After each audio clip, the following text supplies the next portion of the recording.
നമസ്കാരം. ആചാര്യ വിഷ്വൽ മീഡിയയുടെ പുതിയ ഒരു എപ്പിസോഡിലേക്ക് എല്ലാ മാന്യപ്രേക്ഷകർക്കും സുസ്വാഗതം. ജ്യോതിഷ സംബന്ധമായ കാര്യങ്ങളെക്കുറിച്ചാണ് നമ്മൾ ഈ ചാനലിലൂടെ പറഞ്ഞു വരുന്നത്. ജ്യോതിഷ സംബന്ധമായ കാര്യങ്ങളെക്കുറിച്ച് പറഞ്ഞു വരുമ്പോൾ ഇന്ന് ഞാൻ ചാനലിലൂടെ സംസാരിക്കുന്നത് പുതുവർഷത്തെക്കുറിച്ചാണ്. പുതുവർഷം എന്ന് പറയുമ്പോൾ മലയാളികളായ നമ്മൾ 3 പുതുവർഷങ്ങൾ എടുക്കാറുണ്ട്. ഒന്ന്, ലോകമെമ്പാടുമുള്ള ജനങ്ങൾ എടുക്കുന്നതാണ് ജനുവരി 1 മുതൽ ഡിസംബർ വരെ പുതുവർഷം. ജ്യോതിഷ വർഷമായിട്ട് മേടം 1-ാം തീയതി തൊട്ട് മേട വിഷു തൊട്ട് മീനം വരെ വരുന്ന ഒരു വർഷം.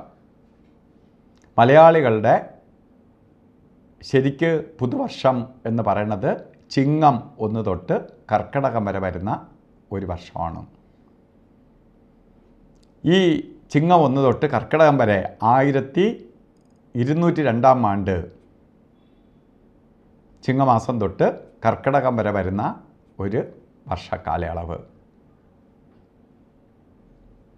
അപ്പോൾ ഈ ഒരു വർഷക്കാലം ഓരോ രാശിക്കാർക്കും എങ്ങനെയാണ് എന്നാണ് നമ്മൾ പരിശോധിച്ച് വരുന്നത്.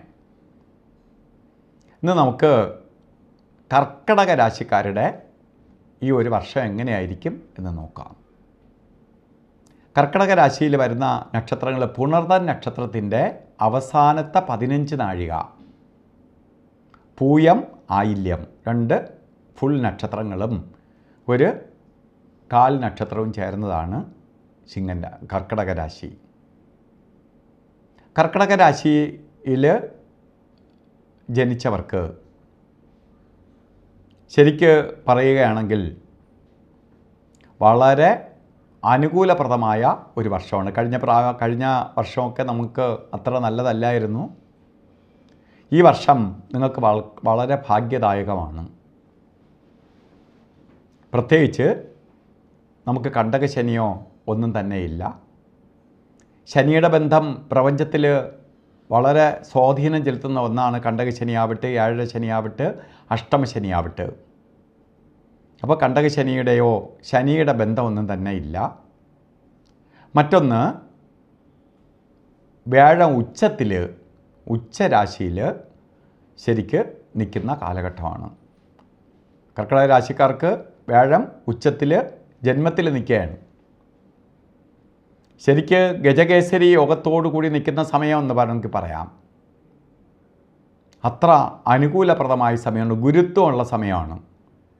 ഗുരുത്വം എന്ന് പറയുമ്പോൾ നമ്മളിലേക്ക് ആകർഷിക്കും. അപ്പോൾ നമ്മളിലേക്ക് എല്ലാം ആകർഷിക്കും. അപ്പോൾ നമ്മൾ ചെയ്യുന്നതിനെല്ലാം റിസൾട്ട് കിട്ടും. ഉദ്യോഗമില്ലാത്ത ആളിന് ഉദ്യോഗത്തെ കൊടുക്കും.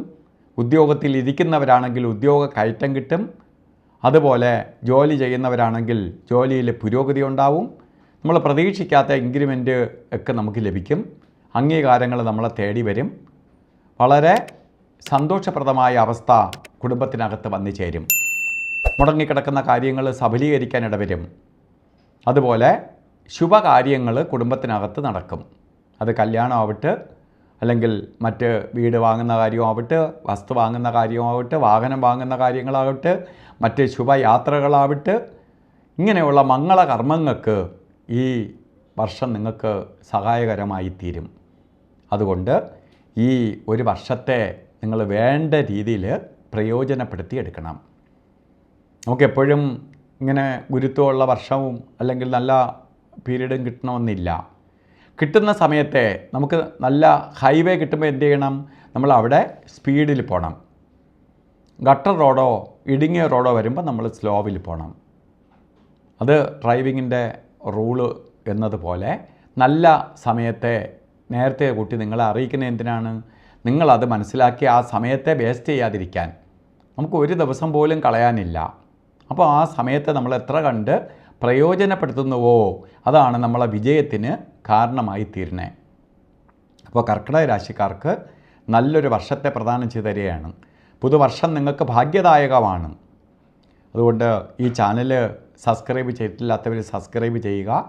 ഒപ്പം ബെൽ ബട്ടണും കൂടി അമർത്തുക. കാരണം നമ്മൾ ഈ ചാനലിലൂടെ തന്നെ ലൈവ് പ്രോഗ്രാം ചെയ്യുന്നുണ്ട്, മറ്റ് പ്രോഗ്രാമുകളും ചെയ്യുന്നുണ്ട്. അപ്പോൾ നമുക്ക് എന്ത് ചെയ്യും, നിങ്ങൾക്ക് നേരത്തെ തന്നെ നോട്ടിഫിക്കേഷൻ ലഭിക്കുകയും അതിൽ നിങ്ങൾ ആക്റ്റീവായിരിക്കാൻ അല്ലെങ്കിൽ ആ ലൈവിലേക്ക് പ്രാപ്തമാകാൻ സഹായിക്കുകയും ചെയ്യും. അതുപോലെ തന്നെ ഈ ചാനൽ നിങ്ങൾക്ക് ഇഷ്ടപ്പെട്ടിട്ടുണ്ടെങ്കിൽ മറ്റുള്ളവർക്കും കൂടി ഷെയർ ചെയ്ത് കൊടുക്കുക.